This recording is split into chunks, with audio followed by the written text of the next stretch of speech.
Welcome to the Parish the Thought Show. The opinions of Brian, your host, and his guests have not been sanitized or scientifically tested, so please consume at your own risk. Now, here's Brian. Ladies and gentlemen, and whoever else is listening, welcome back to the program. Today, my guest is Jashub Hinton, the founder and creator of the YouTube sensational channel, The Baby Grand Pianist. Welcome, sir. Hello. Thank you for coming. You have just released another amazing rendition of one of my favorite Christmas carols called Carol of the Bells, right? Yes. Okay. What we're going to do is we're going to listen to it, and then we're going to chat about it. How about that? That sounds good. Yeah, you good with that?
We're not going to play all of it because we want people to go watch your channel and listen to it. So we're just going to give them a little teaser. So how about that? Yes, I like that idea. Give me the history. How long you been playing? Why do you like it? How did you come up with this? Get us inside your head.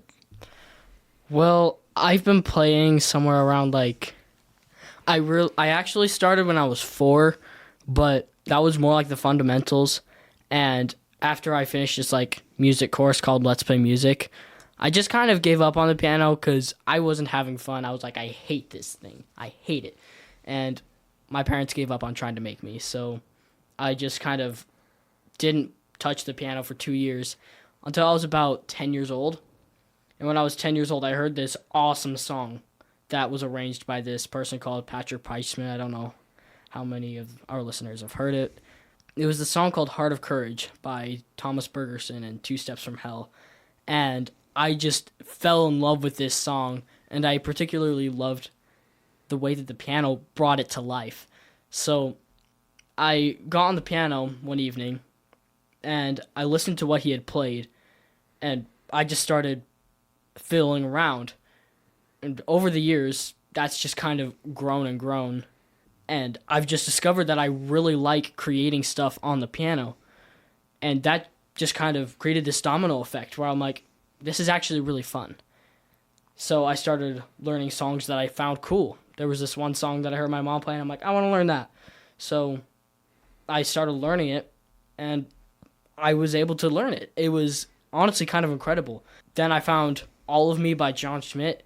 I heard that, and I was like, I want to be able to be really good at the piano, and I want to play that. So I took it to my mom, and I said, Mom, I want to learn this, because my mom was my teacher. And she said, you're not ready for it. I wouldn't take no as an answer. So I took it, and I started playing it on my own. So let me guess, you didn't listen. I did not listen at all. Good for you. Yeah. Disobeying your parents, sometimes this is a good example, right? I started learning it, and I was terrible at reading sheet music, so this wasn't an easy task. And my mom saw me continuing, and she's like, what the heck, I'll help him. So she helped me learn it, and I was able to master it. I was able to perform it at recitals and stuff. Then I was like, I like arranging, so I'll just keep doing that. Eventually, I came upon this melody, and I was able to create my first original song. It's called Memories. It's also on my channel and on streaming platforms. That just kind of unlocked the key for arranging for me. And that paired with my Heart of Courage arrangement that I had been working on, it just kind of lit up in my head that this is what I liked to do. And I became more and more obsessed until now I kind of like to say I'm addicted to the piano.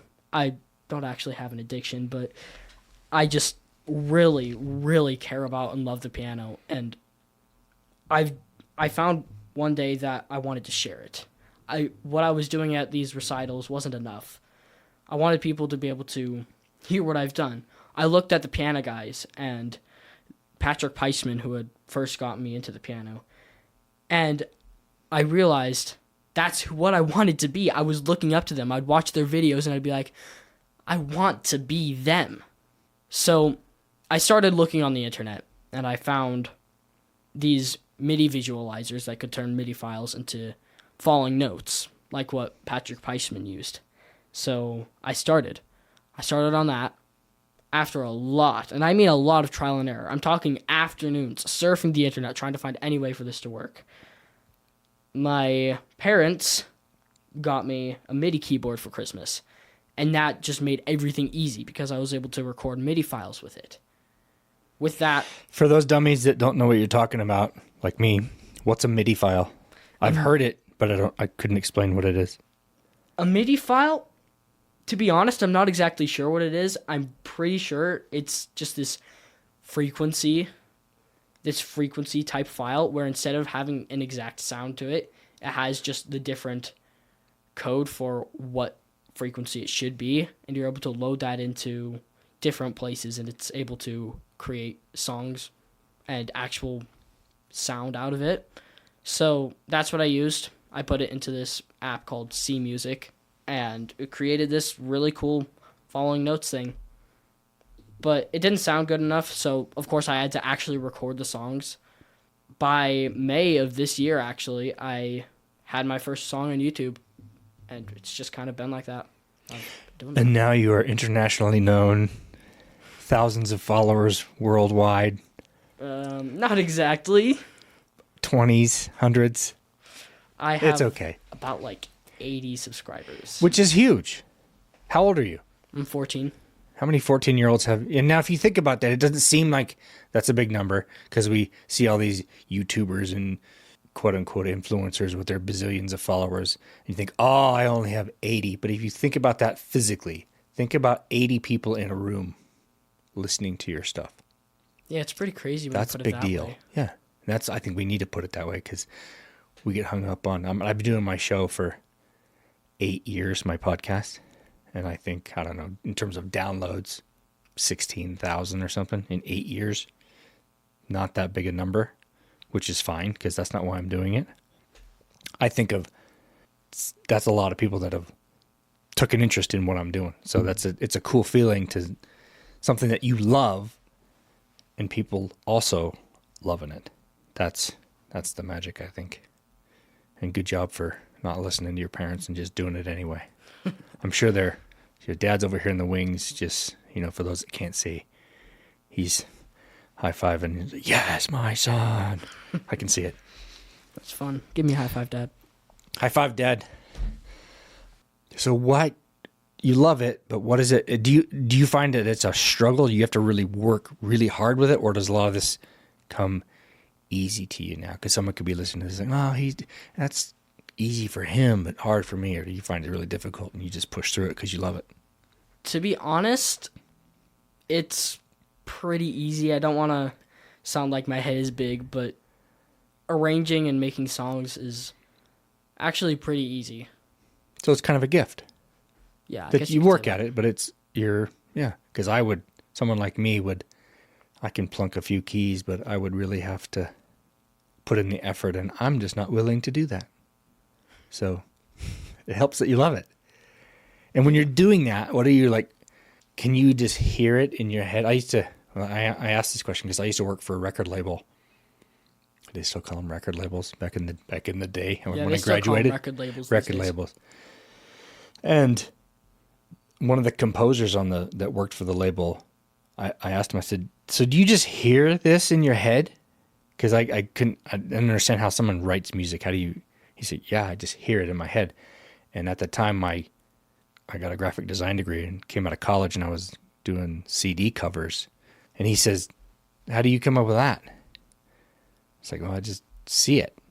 So it's the same kind of concept. You just hear it or see it, and then you produce it. But so is it like some kind of magic feeling, or are you in a zone, or the flow stage that people call it, or are you just, I don't know, I'm going to go write a song? It's complicated to describe it. I have to be inspired for it to be really good. If I'm inspired, then I get into that zone. And like you said, like that other composer was able to do, I'm able to hear it.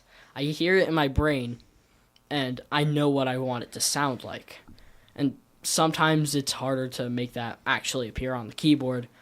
Other times it just kind of flows.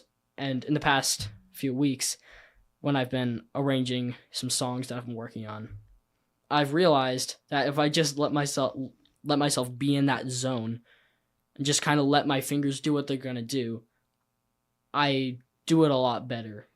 Yeah, I think there is kind of that where I hear it, then I'm able to play it.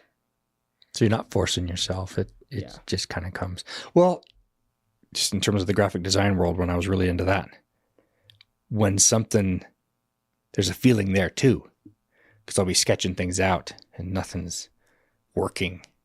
Like doing a logo, for example, just sketch, trying to do all these thumbnails, and it just doesn't feel right. Something feels wrong. And then when you sketch something and you're like, wow, it jumps off the page at you. You're like, that's right. That works. And it's sort of like the spirit telling you, bingo, you got it. Roll with that one. So I would guess it's a similar feeling. Yeah, I actually have had a few instances where it's almost like that exactly, where I've been just like fiddling on the piano. The first time when I was writing my first song, Memories, I didn't even know I was writing a song. My cousins were about to leave the house. I was just like fiddling. The piano was there. It was open. I just found these notes and I played them in sequence. And I was like, man, I actually really like this. And then I moved the top note up one.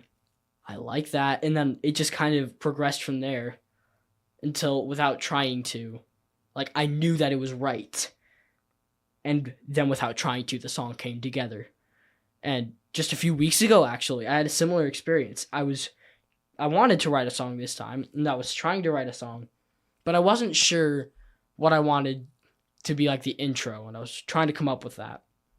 And I just let myself relax, and I just played the first notes that came to my head.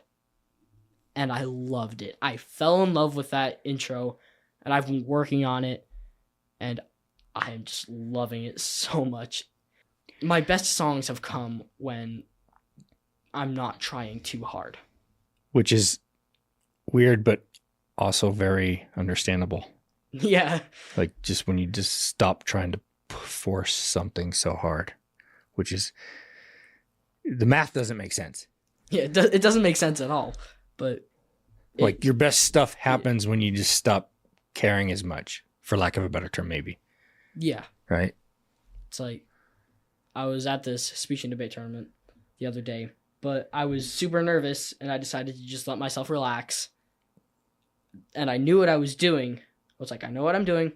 Just need to relax. And I did so much better. And that was actually what kind of made me realize, if you just stop trying so hard, then you'll do a lot better. Because you know what you're doing. Once you know what you're doing, you don't need to be so worried about how bad you're going to be. Again, the math doesn't make sense, but it works. Yeah. Right? It's so crazy with some things, how the math just doesn't work. Because math is stupid. Yeah. Did I just say that? Your dad's an engineer. Yeah. My dad doesn't agree, I don't think. It's like, some math is stupid. Math in music is stupid. Math in art is stupid. So you just let it go. Ignore the math. Yeah. Anyway. So your process, like, are you writing notes out on like little lines? What do they call it? This, what is it? The staff? Yeah, the staff. Are you writing it, or do you put it into a computer? Do you just record it audio on when you're tinking out plunking out the keys, are you recording it, or what's that process like? Or is that magical secret and you don't want to tell anybody? It's not a magical secret. It's just that I have a hard time explaining. I have to do it a lot of different ways. When I'm writing the song, it's just in my head. But then when I'm having to get it out there, for the sheet music, I take out my MIDI keyboard and I connect it into the computer. And I just play notes on there and it appears on the staff. So that's how I do that. But then when I'm making a recording, I just record like that. It's pretty simple, I think, but also hard to explain. It's okay. You don't have to explain. We just played it for people, and they should just listen to it and enjoy it and not try to figure it out, right? Yeah. Okay. Anything else that I haven't asked you about this talent of yours? And is this something you think you want to do as a career? Yes. Or is this a hobby you love doing and you don't want to turn it into a job? I've considered doing other things, but I've realized at the end of the day, when I thought about it, I feel like I kind of have to do this as my full-time job. I can't picture myself being happy and actually being fulfilled with what I've been doing with my life unless I'm using this gift that I have, because I can't deny that I have a gift and I want to use that, but I want to use it to its fullest extent. And I feel like if it's not what I'm doing all the time, then I won't be able to reach the heights that I'm really going for. Because I want to reach a point where I'm up there with the piano guys, with Patrick Peitzman. I want to become big. I want to become famous, to put it simply. And I can't see myself doing that unless it's my full-time job. I feel like it's kind of my duty to share what I've got. Do not hide your talents, right? Yes. Let them grow. Not put it under a bushel, right? Well, good for you. And now with the technology and AI and internet, it's mind-blowing to me that it's cool that everyone has a voice and a platform. Maybe kind of not so cool at the same time. It's kind of a double-edged sword. Yeah. It's like, maybe you shouldn't have a platform, Mr. Whatever. But we all do, and, the market will decide what's valuable and what's not, which is very cool. So you do have a talent, my friend. That's cool. It's fun to listen to this. And when I hear it, I'm like, that's you? Really? Well, thank you for coming and sharing your story. Yes. Tell us again, how can people reach you? How can they listen to your stuff? Where can they send the checks to? It's on YouTube, of course, but I'm working on getting some of it on streaming platforms. I have my first song, Memories, on streaming platforms, and my Carol of the Bells that we listened to earlier is actually on its way to streaming platforms. It is pending approval from my distributor. After that, it should be on, and I'm working on the other songs. Are you doing any collaborations with anyone else, or are you just a solo dude at this point? At this point, I'm independent, completely solo. I might do some collaborations in the future. Don't know, though. You got time. Yes. That's the beauty. So, well, thank you. It's fun having you. Thanks for coming on. Dad in the background, thanks for coming over too. Yes, thank you for inviting me. All right.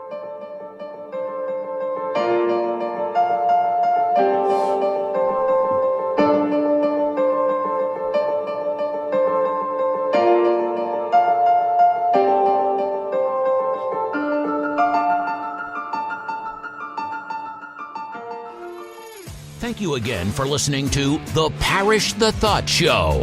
We know you have many podcast options and appreciate that you have chosen us. If you love what you hear, please give us a rating on whatever platform you find us. And don't forget to share, like, and subscribe.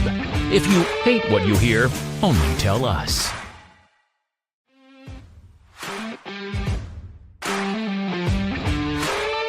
You're still here? Click on the next episode for more from The Parish the Thought Show.